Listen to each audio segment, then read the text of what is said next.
Welcome to Jaya's Homely Kitchen. ഇന്ന് നമുക്ക് nuts filling ആയിട്ട് വെച്ചിട്ട് വൈറ്റ് ചോക്ലേറ്റ് തയ്യാറാക്കാം. ഇതിന് വേണ്ട ഇൻഗ്രീഡിയൻസ് ഞാൻ കുറച്ച് വൈറ്റ് ചോക്ലേറ്റ് കോമ്പൗണ്ട് എടുത്തിട്ടുണ്ട്. പിന്നെ കുറച്ച് മിക്സ്ഡ് നട്ട്സ്, ആൽമണ്ട്സും ഉണ്ട്, കാഷ്യൂ നട്ടും ഉണ്ട്. നമുക്കിനി തയ്യാറാക്കാം. ആദ്യം നമുക്ക് നട്ട്സ് ഒന്ന് ഡ്രൈ റോസ്റ്റ് ചെയ്തെടുക്കാം. ഇതിനകത്ത് എണ്ണയൊന്നും ചേർക്കണ്ട, വെറുതെ നമുക്കൊന്ന് റോസ്റ്റ് ചെയ്തെടുക്കാം. ഒരു 2-3 മിനിറ്റ് ചെറുതായിട്ടൊരു നിറം മാറുന്നത് വരെ റോസ്റ്റ് ചെയ്തെടുക്കാം. ഇനി നമുക്ക് ഡ്രൈ റോസ്റ്റ് ആയിട്ടുണ്ട്. നമുക്കിതൊരു പാത്രത്തിലേക്ക് ഇത് മാറ്റാം. നമുക്കിനി വൈറ്റ് ചോക്ലേറ്റ് ഉരുക്കിയെടുക്കാം. അതിനായിട്ടൊരു ചെറിയ പാത്രത്തിൽ വെള്ളം ചൂടാക്കാൻ വെച്ചിട്ടുണ്ട്. അതിൻ്റെ മുകളിലായിട്ട് വൈറ്റ് ചോക്ലേറ്റ് വെച്ച് കൊടുക്കാം. എന്നിട്ട് ഇതിൻ്റെ ചൂട് കൊണ്ട്, ആവി കൊണ്ട് തന്നെ വൈറ്റ് ചോക്ലേറ്റ് നമുക്ക് ഉരുക്കി കിട്ടും. നന്നായിട്ട് ഉരുകി വരുന്നുണ്ട്. ഇനി നമുക്ക് ഗ്യാസ് ഓഫ് ചെയ്ത് തണുക്കാനായിട്ട് വയ്ക്കാം.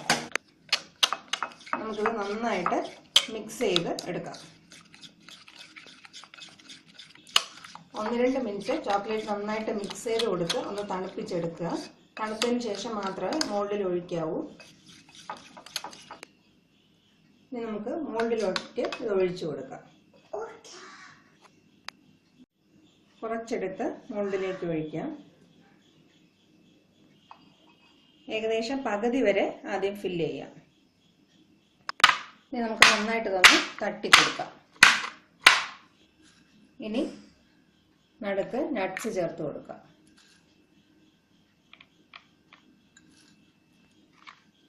അതും ഇതുപോലെ ഒന്ന് തട്ടി വയ്ക്കാം. ഇതിൻ്റെ മുകളിലായിട്ട് ചോക്ലേറ്റ് നമുക്ക് ഫില്ല് ചെയ്യാം.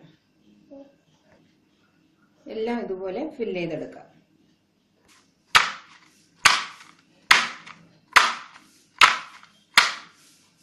ഇനി നമുക്ക് ഈ ചോക്ലേറ്റ് ഫ്രിഡ്ജിനകത്ത് ഒരു 2 മണിക്കൂർ സെറ്റ് ചെയ്യാൻ വെച്ചിട്ട് ഉപയോഗിക്കാം.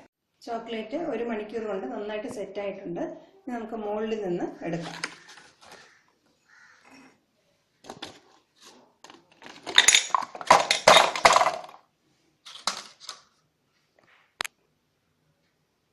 നമുക്ക് എളുപ്പത്തിൽ തന്നെ വൈറ്റ് ചോക്ലേറ്റ് വീട്ടിൽ തന്നെ തയ്യാറാക്കിയെടുക്കാം. വൈറ്റ് ചോക്ലേറ്റിനകത്ത് നമ്മൾ നട്ട്സും കൂടെ ചേർത്തുള്ള ടൈപ്പാണ് ഉണ്ടാക്കിയിട്ടുള്ളത്. ഇതെല്ലാവരും തീർച്ചയായിട്ടും വീട്ടിൽ കുട്ടികൾക്ക് ഉണ്ടാക്കി കൊടുക്കുക. Thank you for watching my video.